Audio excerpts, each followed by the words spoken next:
पाकिस्तान में ईरानी ऑयल की बड़ी खेप पकड़ी गई। ये ऑयल गैर कानूनी तरीके से किस तरह स्मगल किया जाता है और पकड़े जाने वाले स्मगल शुदा तेल की मालियत क्या है और कौन बाअसर लोग मुलविस हैं, जानिए एडिशनल डायरेक्टर रिजवान बशीर से। उर्दू पॉइंट की वीडियोस देखने के लिए हमारा चैनल सब्सक्राइब कीजिए और बेल के आइकन पर क्लिक कीजिए ताकि आप हमारी तमाम आने वाली वीडियोस से बाखबर रह सकें। अस्सलाम वालेकुम, मैं हूं फराज निज़ाम और आप देख रहे हैं उर्दू पॉइंट। कस्टम इंटेलिजेंस ने बड़ी कार्रवाई की है जिसमें 90 करोड़ रुपए का ईरानी तेल पकड़ा है। ये कहां सप्लाई किया जाता था, कौन मुल्ज़िमान है, इस पर बात करने के लिए हमारे साथ additional director custom intelligence Rizwan Bashir मौजूद हैं। इनसे जानते हैं। रिजवान साहब, ये बताइएगा ये कहां से चलता था और कहां किन लोगों तक पहुंचता था? ये बहुत शुक्रिया, लेकिन आपको थोड़ा सा मैं टाइम लूँगा ताकि इसका बैकग्राउंड आपको पता चल दे। तो इंटेलिजेंस ब्यूरो के थ्रू हमें एक इन्फॉर्मेशन मिली थी कि ये शेखुपुरा का एरिया है माची के, वहाँ पे टैंकर्स में ईरानी पेट्रोल स्मगल होता है। इनिशियली तो it was hard to accept, लेकिन फिर हमने इसके ऊपर ख़ुद काम करना शुरू किया, इंटेलिजेंस ब्यूरो ने भी काम किया। तो ये इन्फॉर्मेशन जब हमें पक्की कंफर्म हो गई तो फिर हम बाकी एजेंसियों को भी साथ मिलाया, जिसमें डिस्ट्रिक्ट गवर्नमेंट थी, कमिश्नर लाहौर, ऑल, मतलब it's a classic example of whole of government approach, all government at one platform. And after taking warrants, search warrants from the magistrate, हमने रेड किया। ये 14 साइट्स डिटेक्ट हुई थी कि इन यहाँ पे ये होता है। उन 14 साइट्स पे हमने यकदम रेड किया, क्योंकि अगर हम एक जगह पे रेड करते बाकी जगहों से ये गायब हो जाने थे। वो बड़ा डिफ़िकल्ट काम था कि वो जो वहाँ के लोग थे, ड्राइवर थे, वो भाग गए। लोग पॉलिटिकली कनेक्टेड भी थे, वहाँ की जो ट्रांसपोर्ट एसोसिएशन है वो भी उनके साथ थी। उन्होंने हमें ड्राइवर और गाड़ियाँ देने से इनकार कर दिया। 2 जगहों से हमें कुछ नहीं मिला, बाकियों से हमें कुछ 30 के करीब, 30-32 के करीब टैंकर्स मिले। हम सारे वो 72 घंटे तवील ऑपरेशन, जिसमें हमारे डिप्टी डायरेक्टर जो समद हैं, ये सुपरटेंडेंट साहब, मुबीन साहब और बाकी सारी टीम जो है वो सारी मुसलसल उस ऑपरेशन में बिज़ी रही। पुलिस की हमें मदद हासिल रही और 72 घंटे के बाद वो हम वहाँ से निकाल के यहाँ पे ला सके, क्योंकि हमारे अभी वेयर हाउस में इतनी जगह नहीं थी, तो हमें ये जगह वक्ती तौर पे लेके यहाँ पे पार्क करने पड़े। मीनवाइल हमने कोई 1-2 और इन्फॉर्मेशन के ऊपर भी किया। वो 40 से ज़ायद हैं, तकरीबन 90 करोड़ की इनकी वैल्यू है जो कि हमने किया है। जब इन्फॉर्मेशन, तब तक इन्फॉर्मेशन ही थी जब तक ये प्रूव ना होता। जब हम ले आए, फिर पहले हमने इनको नोटिस वगैरह दिए जो कानून के मुताबिक हैं कि आपके पास डॉक्यूमेंट्स हैं। अब डॉक्यूमेंट्स ये वही ले आए, लाइट एलिफेटिक हाइड्रोकार्बन सॉल्वेंट। अच्छा, ज़ाहिर है अगर वो कह रहे हैं कि ये चीज़ है और हमारे पास इन्फॉर्मेशन है कि ये पेट्रोल है, तो इसको कोई लेबॉर्ट्री ही साबित कर सकती थी। तो ओगरा की 4 ही ऑथराइज लैब्स हैं पूरे पाकिस्तान में, जिनमें 2 लाहौर में है। तो उनमें जिसके पास बेस्ट इक्विपमेंट था उसके पास हमने ये सैंपल्स भेजे और वहाँ से 4 चीज़ें क्लियर हो के आ गई। पहली ये कि ये पेट्रोल जिसमें थोड़ा सॉल्वेंट मिक्स हुआ हुआ है। दूसरी चीज़ हमने उनसे पूछी थी कि क्या लोकल पेट्रोल तो नहीं है, जो पाकिस्तानी ओरिजिन पेट्रोल है वो ओगरा की ऑथराइज स्पेसिफिकेशन के अंदर आता है। तो ये ओगरा की स्पेसिफिकेशन वाला नहीं था। इसका मतलब है ये ना इम्पोर्टेड हो सकता है, ना लोकल हो सकता है, ये स्मगल्ड ही हो सकता है। तीसरी जो चीज़ थी वो हमने पूछा कि क्या ये लाइट एलिफेटिक हाइड्रोकार्बन सॉल्वेंट है? नहीं। अब ये जब क्लियर हो गया कि ये फ्यूल प्रोडक्ट है और पेट्रोल है, तो फिर हमने इसका सीज़र बना दिया। FIR की वक्त हमने कुछ 17-18 पहले बंदे, 3-4 बाद में, तो 20 से ज़्यादा लोग अरेस्ट किए।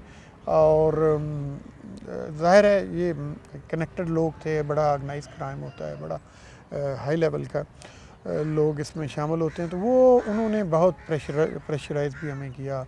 FTO में कंप्लेंट भी फ़ाइल की। FTO साहब को हमने जब सारे फैक्ट्स बताए तो उन्होंने डेफिनेटली हमारे फेवर में कर दिया। But the case is on track और अब प्रॉपर एडजुडिकेशन में है और जो रिमांड में हैं, जुडिशल रिमांड में चले गए हैं।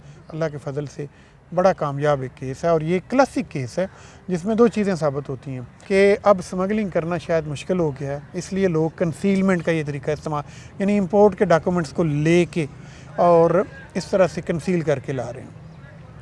जो दूसरी ये साबित होती है कि जब पूरी गवर्नमेंट जो है, ये एजेंसियाँ इंटर एजेंसी कोऑपरेशन के तहत इकट्ठी होकर विल के साथ किसी भी ऑर्गेनाइज क्राइम के ख़िलाफ़ जब एक्शन लेती है तो वो सक्सेसफुल होता है। ये मुल्ज़मान तो अनगिनत हैं, क्योंकि जिनकी जीडीज़ इस्तेमाल हुई, जिनका वो जो इम्पोर्टर्स वगैरह हैं वो भी मुल्ज़मान हैं, जो एक्चुअली स्मगलिंग का धंधा करते हैं वो भी मुल्ज़मान हैं, जो ड्राइवर्स और इसके साथ पायलट होते थे कि कोई पकड़ ना ले वो भी मुल्ज़मान हैं, और फिर आखिरी वो हैं जिन्होंने वो इलीगल डब्बा स्टेशन बनाए हुए थे।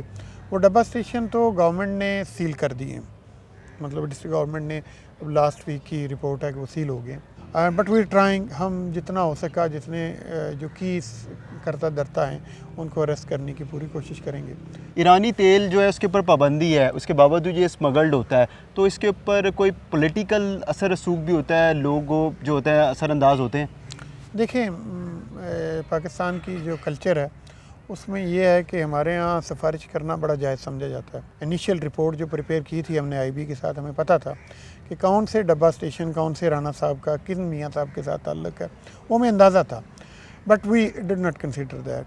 ये पेट्रोल पंप्स जो हैं मालकान, उनको भी ये सप्लाई देते थे, तो क्या उनके ख़िलाफ़ भी कोई बड़ा क्रैकडाउन किया गया या किया जाएगा, और कौन लोग मुलविस हैं इसमें? लाहौर में ही इवन बड़े पोश एरिया से हमने एक पेट्रोल पंप जो है उसको सील किया और उससे रिकवरी की है। शेखुपुरा में भी एक आध हमने किया है। इस दफ़ा हमने एक कम्प्रीहेंसिव ऑपरेशन किया।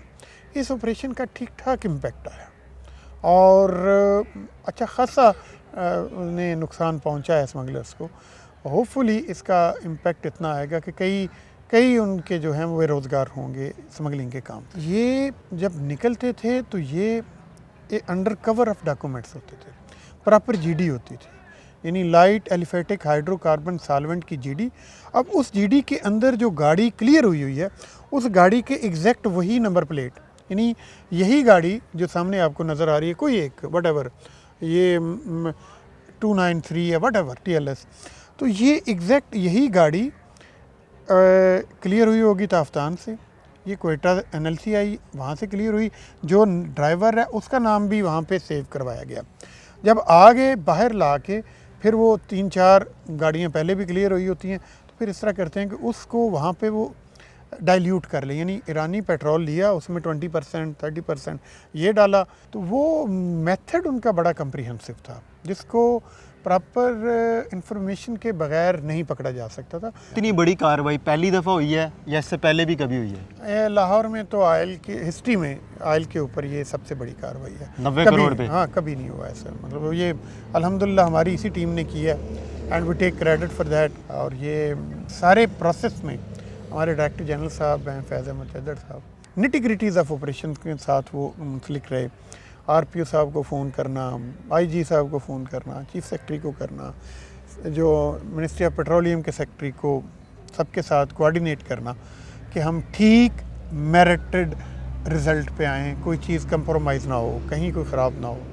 तो ये उनकी गाइडेंस और लीडरशिप जो है उसका बड़ा अमल दखल रहा है। ईरानी तेल की स्मगलिंग से कौमी ख़जाने को कितना नुकसान पहुंचता है, कोई अंदाज़ा? हमारा ये ख्याल है कि जो हमारे इलाके या हमारी जुरिस्डिक्शन में आता था उसको एक दफ़ा तो उसकी कमर तोड़ दी। सियासी शख्सियात के अलावा सिक्योरिटी इदारे के भी लोग मिले हुए होते हैं?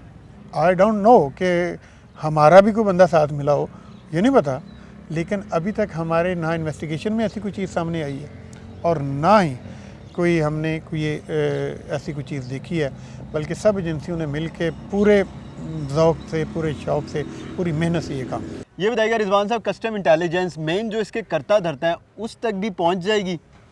इंशाल्लाह देखें, अभी इन्वेस्टिगेशन शुरू हुई है और हम आहिस्ता आहिस्ता दोनों एंड पे, फ्रंट एंड और बैक एंड पे काम कर रहे हैं। तो हम होप्स हो कि हम जो मेन कल्प्रिट्स हैं उन तक पे पहुँचें। ये जो पेट्रोल है ये गाड़ियों के लिए कितना नुकसानदेह होता है? देखिए, ये सब स्टैंडर्ड है, मतलब ये जो पाकिस्तान के आगरा के स्पेसिफाइड ऑक्टेन नंबर जिसे RON कहते हैं, उससे ये हायर मतलब वो ऑक्टेन नंबर वाला होता है, ये ठीक नहीं होता, सब स्टैंडर्ड है। ये दूसरे पेट्रोल में मिक्स करके कुछ पाकिस्तानी पेट्रोल में इसको बेचा जाता है। आपकी गाड़ियों की इनमें नॉकिंग ज़्यादा होती है, तो इसका इस्तेमाल से अब गाड़ियाँ ख़राब हो सकती हैं। 90 करोड़ मालियत का पेट्रोल ईरानी बरामद किया है, क्या करेंगे इसका? देखिए, कानून में हर चीज़ का एक तरीका दिया हुआ है। हमारे यहाँ डिस्पोज़ल का तरीका कानून में बड़ा वाज़ेह है कि ये पेट्रोल जो है जब कन्फिस्केट होगा तो उसके बाद इसकी ऑक्शन की जाएगी। ऑक्शन के लिए कुछ प्रोसेस है, ओपन ऑक्शन होती है, पब्लिक ऑक्शन होती है, लेकिन जो ओगरा के ऑथराइज कुछ लोग हैं जो कि पेट्रोल वगैरह ले सकते हैं, स्पेसिफिक आइटम है, आम नहीं ले सकते, तो वो ऑथराइज्ड जो लोग हैं उन्हीं वो अप्लाई करेंगे ऑक्शन, और ऑक्शन ओपन ही होगी। वो एक कंपनी आ जाए, 10 आ जाएँ, हमारी OMCs आ जाएँ, तो सारे मतलब है कि उनमें से कोई भी ले सकता है। वो अभी तो कन्फिस्केशन के करीब पहुंच गया है। कन्फिस्केशन होगी तो हम अखबार में इश्तहार देंगे और उससे प्रॉपर ऑक्शन करेंगे। स्मगलरों को क्या पैगाम देना चाहेंगे, क्योंकि इतनी बड़ी कार्रवाई की है तो आगे भी शिकंजा सख्त किया जाएगा? ये जितने भी टैंकर खड़े हैं, ये पैगाम है स्मगलरों के लिए कि ये यहाँ खड़े हैं, ये पेट्रोल पंपों तक नहीं पहुँचे।